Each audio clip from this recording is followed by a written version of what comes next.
I'm John Foster. I'm one of the gardeners at Renewal, and to finish off my last in the composting series, we're going to talk about Bokashi.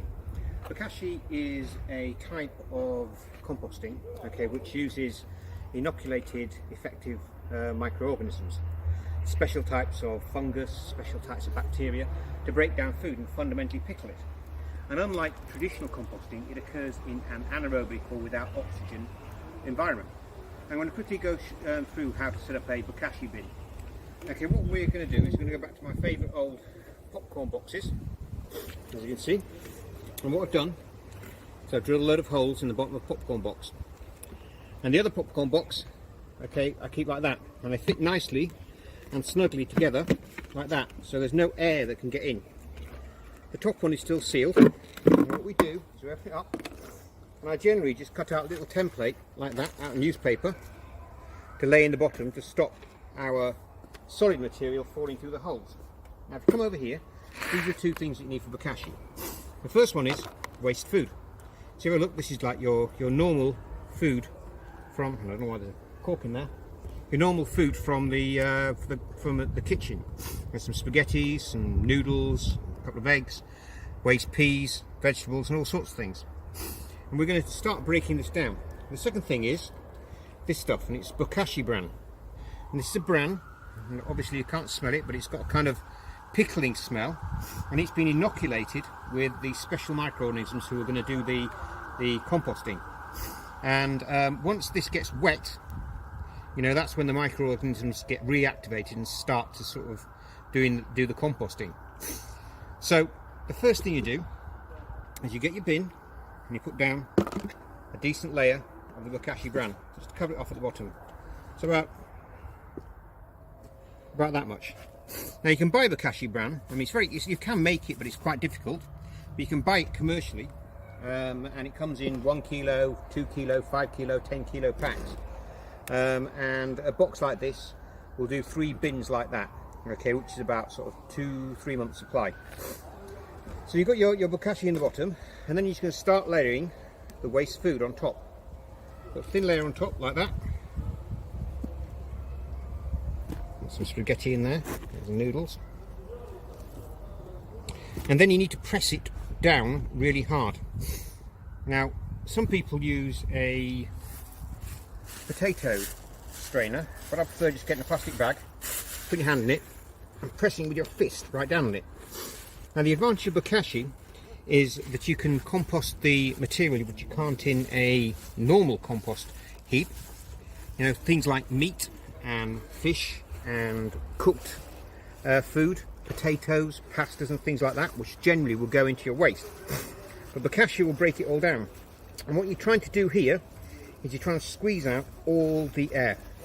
And we'll put another layer of Bokashi on top to make sure it's covered up. If you've got any sort of problem foods, such as meats and fish, make sure you put a decent layer of Bokashi on top, because the bacteria needs to be in contact with the surface of the food to break it down. You can also put in things like sort of garlic and onions, which your worms don't really like. You can put in citruses and it'll break them all down. So again, we're just going to keep on pressing it down like that. Well squashed down there and all the air is out. Then another layer of Bokashi. And keep on layering up like that, so you should be able to see out the side, going up in layers. So I'm going to put some more food in there. These are the potato peelings, which if you put into your normal composting, will probably sort of fertilise, or probably sort of turn into potatoes. It's nice to have potatoes in your compost heap, but that's not what we want to do. Then another layer of Bokashi, making sure that all the food's covered up, and press it down.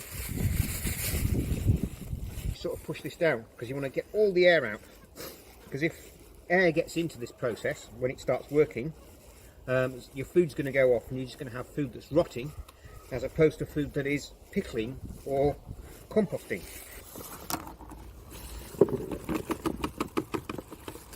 It's alright to put a bit of paper in there as well, because that will go down.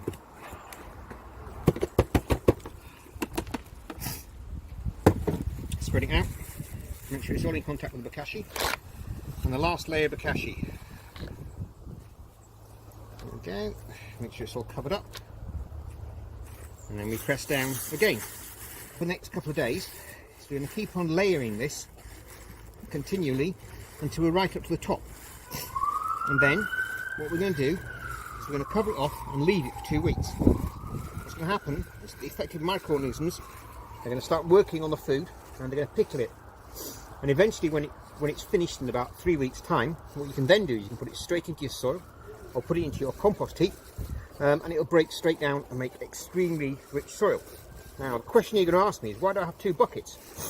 Because one of the things that comes out of Bokashi is a liquid or a leche, and you've got to let that leche drain out. So every couple of days you've got to come back, separate the buckets, don't open the top one when you started the process. I think that's there, tie it more there. When you started the process, and drain it off. And that leche is again excellent fertilizer. If you dilute it with water, think about sort of 50 to 1, okay, you can put it straight in your plants, and it'll not only sort of fertilize the plants, but it also adds lots of effective micronutrients and good bacteria into the soil, which will help with your soil fertility. That's the first stage of Bokashi. What I'm going to do now is finish off. Come here. I'm going to lay some weight in it so it stays down. You want to get rid of as much air as you possibly can in there. And then I'm going to come back tomorrow with some more food, and I'm going to put another layer on and wait until I'm done. So that's Bokashi. Thank you very much. Bye.